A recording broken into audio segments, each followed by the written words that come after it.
केंद्रीय मंत्रिमंडल विस्तार पर अब बिहार की जो सियासत है उसमें चर्चा तेज हो गई है। बात अगर की जाए तो कल ही जनता दल यूनाइटेड के राष्ट्रीय अध्यक्ष आरसीपी सिंह ने साफ तौर पर कह दिया था कि हम एनडीए के घटक हैं और केंद्र के मंत्रिमंडल में हमारी भी हिस्सेदारी है।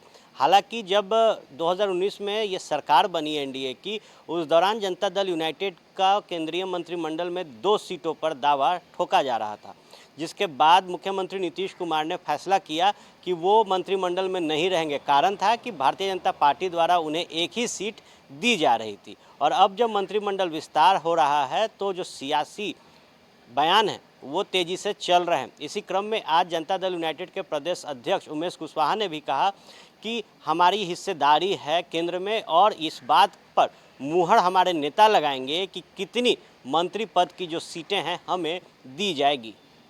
निश्चित रूप से जो हमारा जो एनडीए है, एनडीए के हम अंग हैं, तो निश्चित रूप से हम लोग का भागीदारी होनी चाहिए। कितने सीटों की भागीदारी? नहीं, वो तो हमारे नेता तय करेंगे और जो हमारा जो नेता उस पर तय करेंगे, उस पर नेता का विशेष रहेगा, उस पर हम नहीं कुछ बोलेंगे। लेकिन जो भागीदारी की बात हो रही है, निश्चित रूप से जदयू का भागीदारी होनी चाहिए। आपने सुना, उमेश कुशवाहा ने साफ तौर पर कहा कि ये तय करेंगे हमारे नेता कि हमें कितनी सीटें मंत्रिमंडल में मिलेंगी। इसके साथ ही बिहार के डिप्टी सीएम तारकिशोर प्रसाद ने भी कहा है कि भारतीय जनता पार्टी की परंपरा रही है कि हम अपने घटक का सम्मान करते हैं।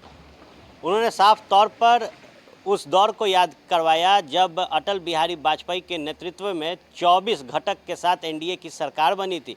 उन्होंने साफ तौर पर कहा कि जब 24 घटक को हमने सम्मान दिया और अब जब प्रधानमंत्री नरेंद्र मोदी की सरकार है तो हम अपने जनता दल यूनाइटेड, जो कि हमारी घटक दल है, उनका भी सम्मान करेंगे। खैर, क्या कुछ कहा है तारकिशोर प्रसाद ने, वो भी आप सुने।